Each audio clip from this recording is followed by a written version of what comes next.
I consider myself fortunate in that I have drinking water on tap in my flat, in the kitchen and in the bathroom. And I'm aware that there are many people around the world that don't have ease of access to drinking water. In fact, I have, to all intents and purposes for me, an unlimited supply for a modest cost. That's magnificent. I think it was done mostly by the Victorians. I know we've got the water mains have been are ageing, and there was a replacement program and an ongoing one, replacing or patching up Victorian water mains. That's a big project, as you can imagine. So thankful, if you like, to the Victorians. However,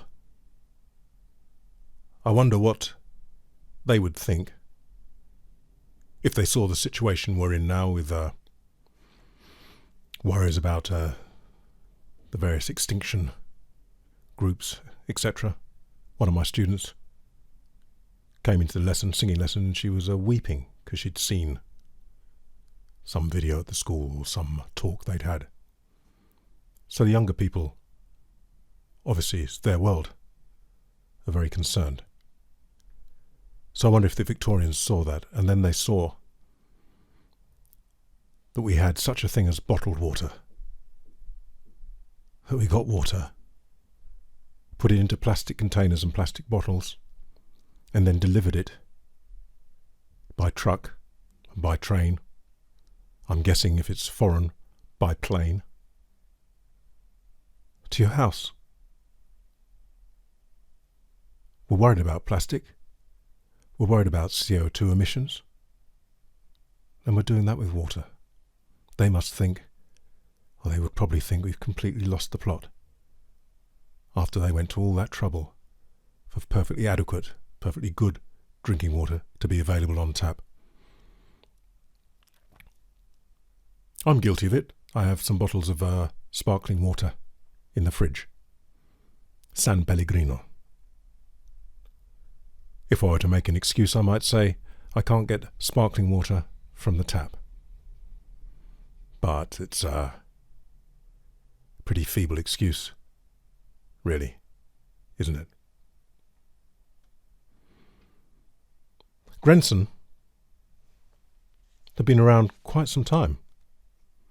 They're one of the premium shoe manufacturers in England, and Northampton seems to be the area where they congregate and always have done, maybe because of workers to begin with. A lot of it was outsourced, so people did stuff at home. So it kind of makes sense that that might grow from a particular area, and then if you were a shoe manufacturer, you'd probably set up in that area because people with those skills were there. Grenson started in 1866 in Rushton in Northamptonshire, where they are to this day, not in the same factory but same area. And they used these outworkers, so people took the work home, did the work at home, and then brought it in. In 1901, William Green died. William Green was the, before it was called Grenson, he was the guy. And he left his business to his son. And around that time, they decided to develop a brand name. This was a fairly new thing.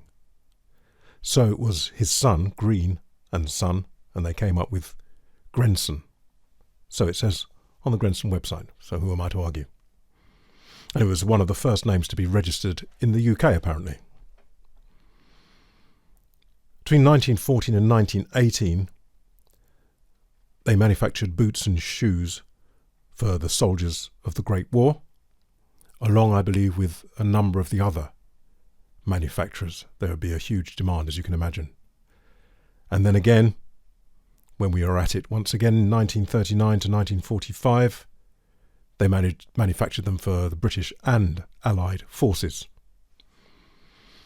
So it's interesting, a lot of these things like with valves and various things are military use is a biggie.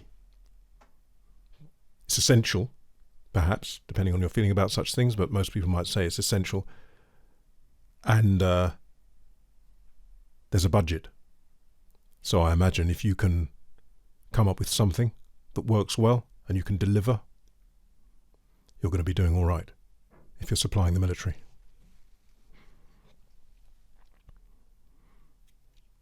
Jumping forward then to 1960, on their website it says Grenson creates many innovative products such as exotic skin shoes in the 60s and 70s.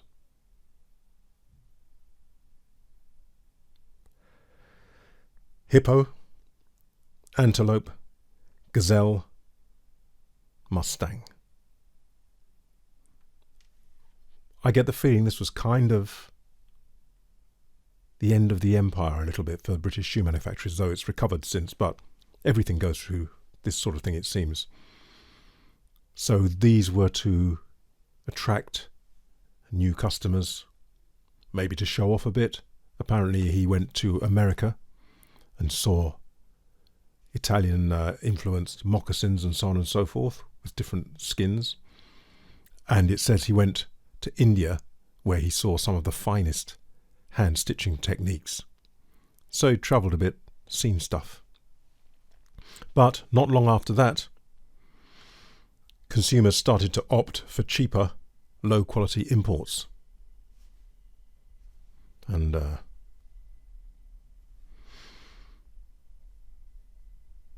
so things went downhill a bit. But like fountain pens, record players and various other things, they come back a bit. These are exotic skins then.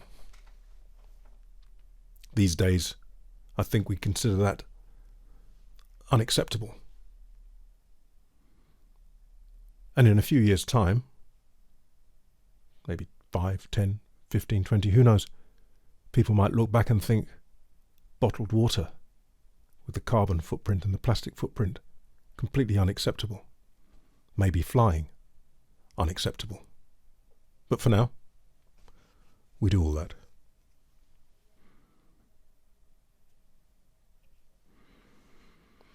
Now, personally, I like leather.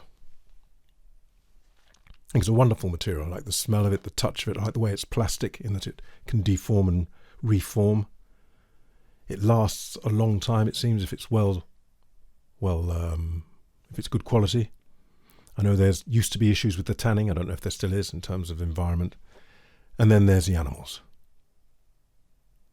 Maybe the leather, if it's cow leather, comes from people who've had the animals for food. But even that these days, with people are more and more people are vegetarian, and there's some very good arguments for being vegan in terms of destroying the planet. That being vegan is one of the best ways. Somebody said it accounts for all the planes and I don't know. I saw a program about it. It seems to be a way to go.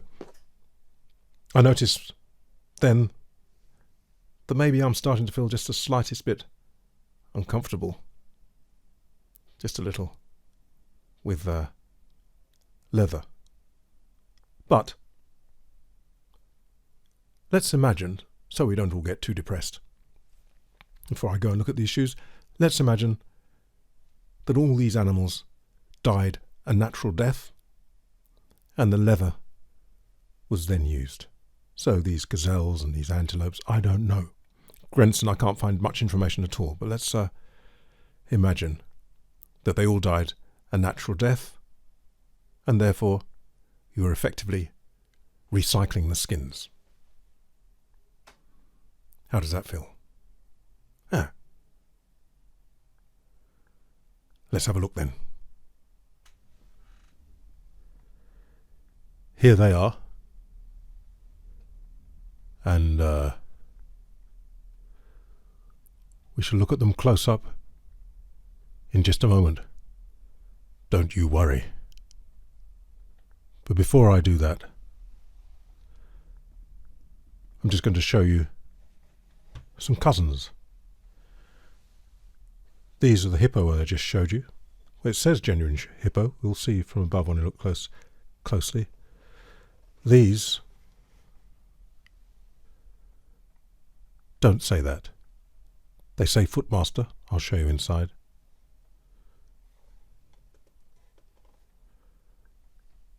Exactly the same styling. These, sorry I hit the mic, are Footmasters, and they don't say anything inside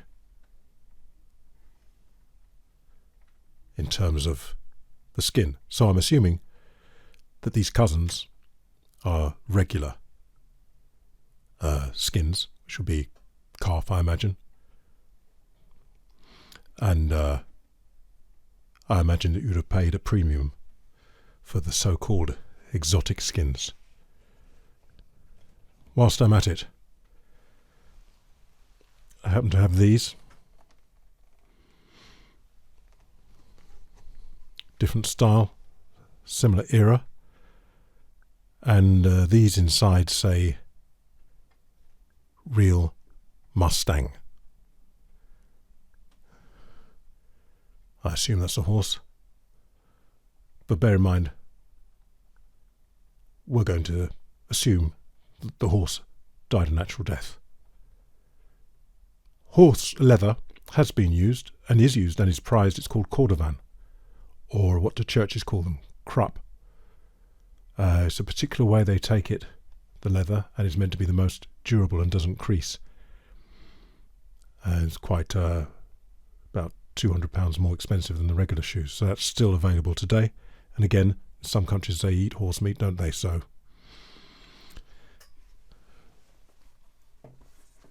and finally,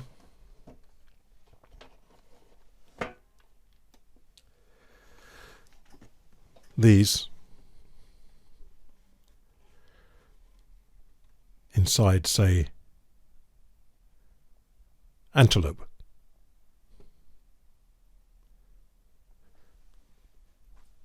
I'm going to show you the heel of these because this is the original heel. All the others, the heels were replaced on those before I had them. On these I replaced the heel, and I'll show you why.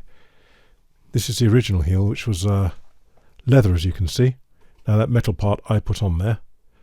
Don't know if you're able to see, it's got a row of nails around the edge, but I found it was wearing down very quickly, which I assumed is what happened in the old days. As they say, down at heel, you'd have to have the heel replaced quite frequently, I imagine. I put this on there to reduce that, but it just makes too much noise and it slips. So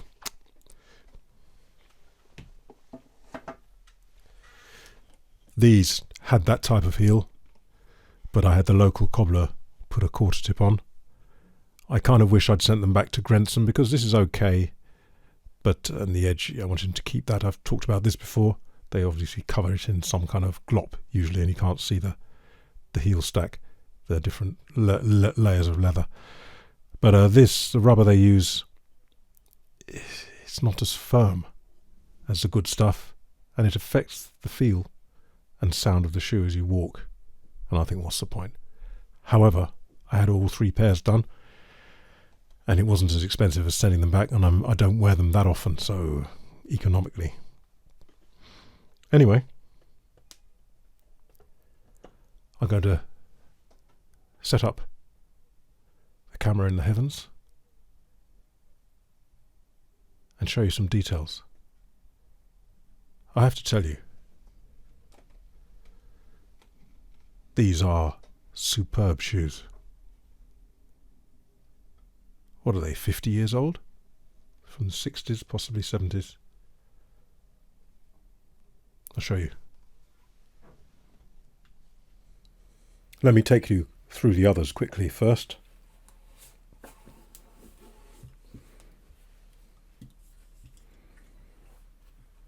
As you might be able to see in there, don't know if you can, I'm going to have to move the lighting a little bit.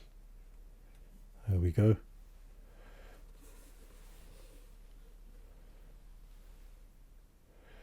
Natural Mustang grain. These are not lined.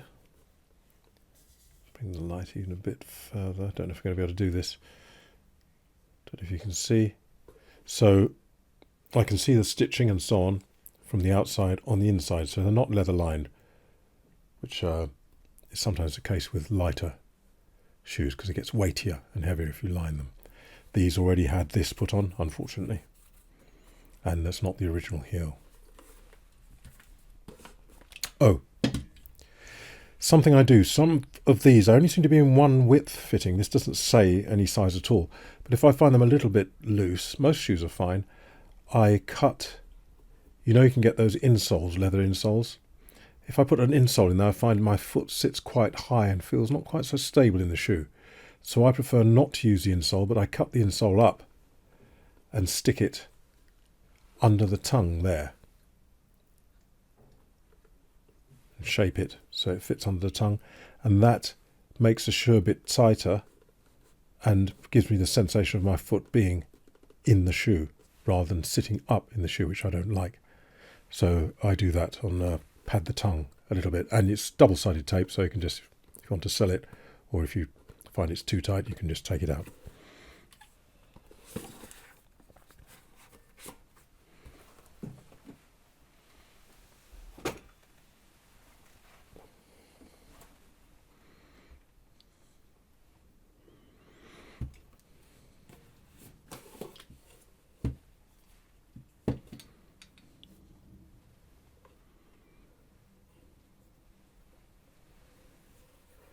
Interestingly, the elastic is still fine after all those years. Newer elastic doesn't seem to last very long at all. Mind you, this hasn't had much wear, but even so, hasn't crumbled. And these say genuine antelope. Again, not lined. Both of these, not that aren't lined, are a lighter construction.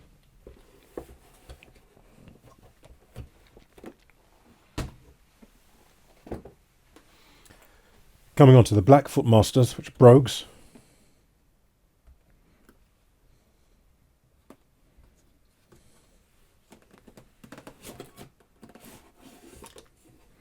Different sound to them. Sturdier construction, these heavier construction.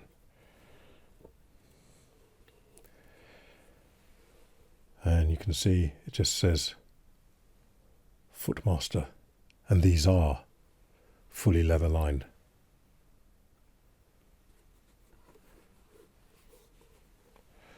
I had that put on there, it's a bit clumsy, could have done with a smaller one. Can always remove it.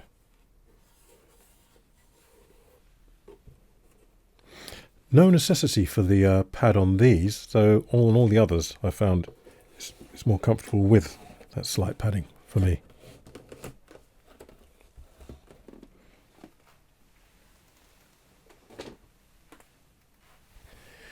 These are the closest cousins to the Hippo then, being suede.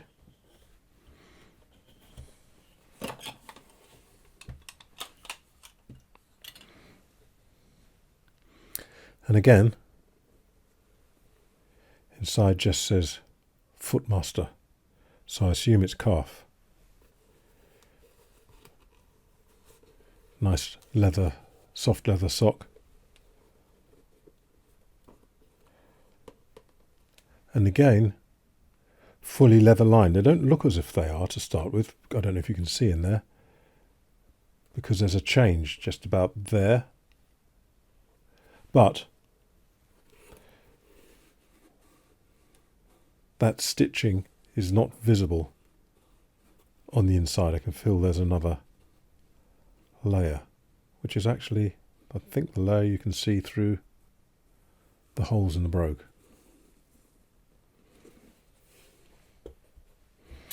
Or in the broguing.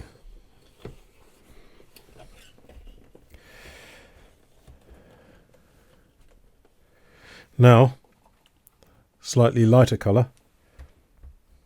Here we have them.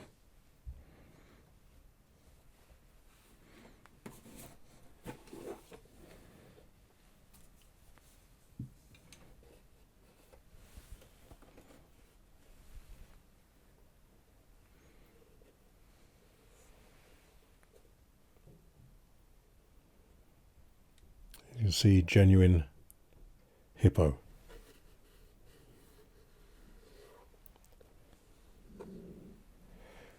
Let's look in some detail. Let me just come in here a bit.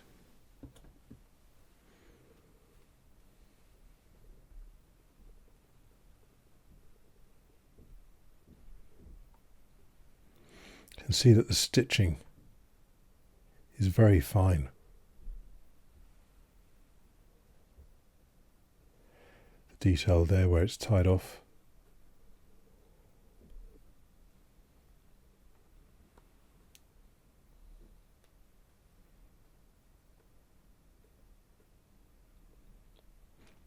I did notice something, which you might say is an error, and I wonder if you notice it, but I can't see it now. Maybe it's on the other shoe.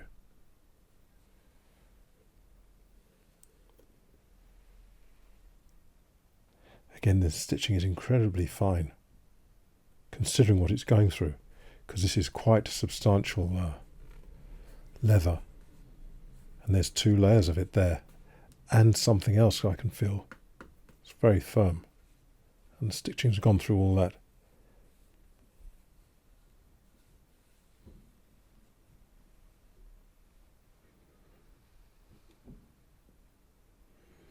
Double leather sole.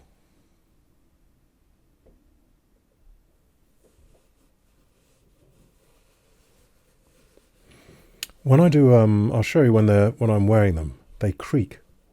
Every single pair of these creaks. I don't know. People they used to in old school films, their shoes used to creak. So I don't know if that's the construction or the materials in those days, or these are 50 years old, so maybe something's dried out and they creak. I don't know, but they all creak, but they're all old. Again with a toe protector there, Goodyear welted. Got the original label. The heel has been replaced, as I said.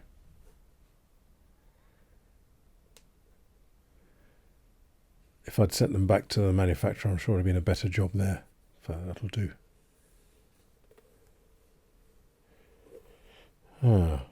Let me get the other pair. See if I can spot what I noticed.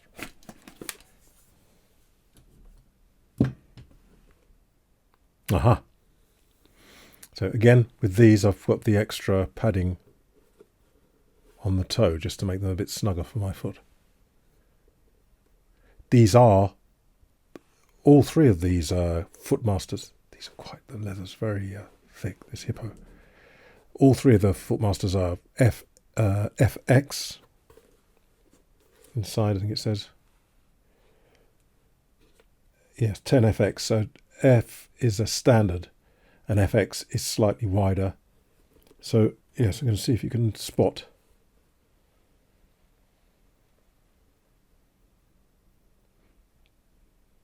Can you see it? Can you tell what it is yet? Well, just there. The hole isn't punched. Well, actually, you might not be able to see. It is, if I do that. And I could, hasn't been removed. I could remove it, but it's been like that for 50 years, so I think I'll leave it. And I noticed that here, the spacing isn't quite. Don't know if this was done by hand. Obviously, 50 years ago, this wouldn't have been a CNC machine. And yeah, around there maybe. Just show you inside and be done. Best I can.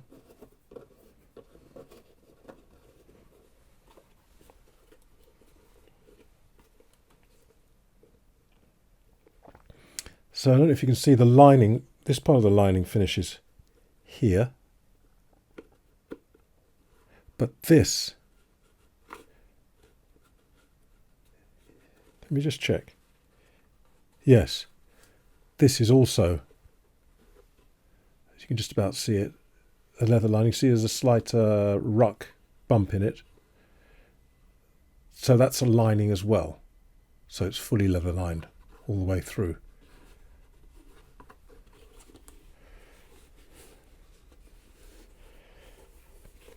As for sound,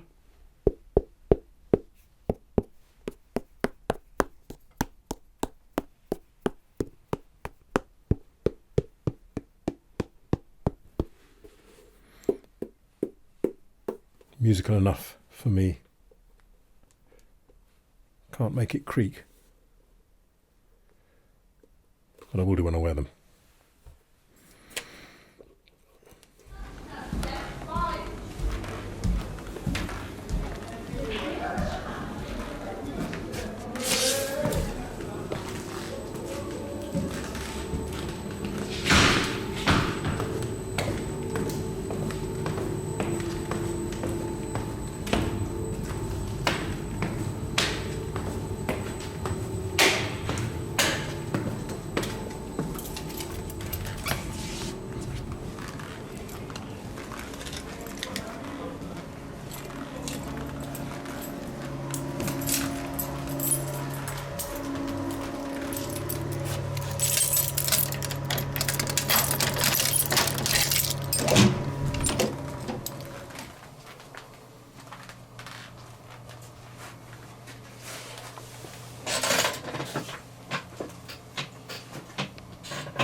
Well, what am I to make of this situation?